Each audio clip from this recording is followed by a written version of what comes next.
कि ये रिश्ते नाते सब चंद दिनों का दिखावा है, और दूसरी ओर अभी अभी तुमने ये कहा कि संबंधों और रिश्तों से ही भावनाओं का स्रोत फूटता है। कहा था ना? हाँ। और मैंने ये कहा था कि कर्म करने के लिए किसी न किसी भावना का होना जरूरी है, और भावना के लिए रिश्ते नातों की आवश्यकता है, क्योंकि किसी न किसी रिश्ते की जड़ से ही तो भावना पैदा होती है।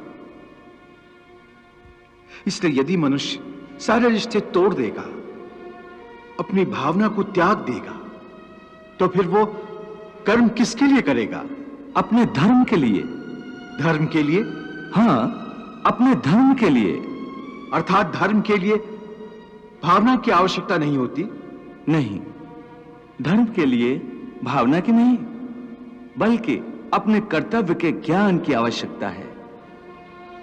इस बात की आवश्यकता होती है कि मनुष्य समझ ले कि उस परिस्थिति में उसका कर्तव्य क्या है। भावना तो कई बार कर्तव्य के रास्ते में आ जाती है, मनुष्य को कमजोर कर देती है। जैसे इस समय तुम्हारी भावनाओं के कारण तुम्हारे मन में जो मोह उत्पन्न हो गया है, वो तुम्हें कर्तव्य के रास्ते से भटका रहा है। इसलिए शास्त्र कहता है कि कर्तव्य भावना से ऊंचा है। अभी तुमने बड़े ज्ञानियों जैसे तर्क किए कि कर्म के लिए कोई प्रेरणा होनी चाहिए और प्रेरणा के लिए कोई भावना आवश्यक है। ये सारे तर्क मोह जनित हैं।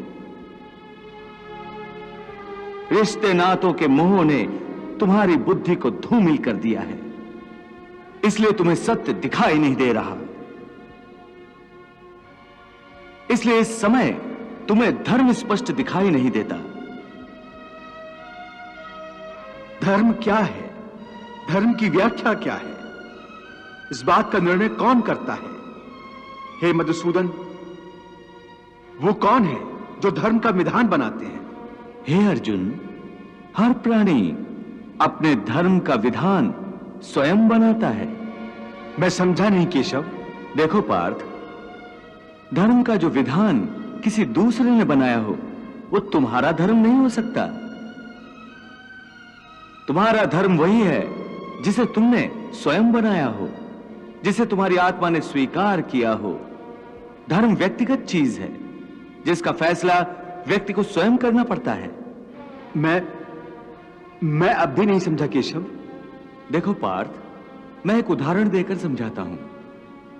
किसी के गांव पर डाकू हमला करके गांव की लड़कियों का अपहरण कर रहे हैं। उसी समय किसी का पिता मृत्युशैया पर पड़ा जीवन की अंतिम सांस ले रहा है और पुत्र से बार बार पानी का एक एक घूंट मांग रहा है। उस समय उस व्यक्ति का क्या धर्म है? वो मरते हुए पिता के कंठ में अंतिम समय गंगा जल की बूंद बूंद टपकाता हुआ अपने पुत्र धर्म का पालन करे, या उसके गांव की लड़कियों पर जो संकट आ गया है उनकी रक्षा के लिए तलवार उठाकर उन डाकुओं का मुकाबला करे और आवश्यक हो तो जान भी देकर अपने गांव की इज्जत बचाए।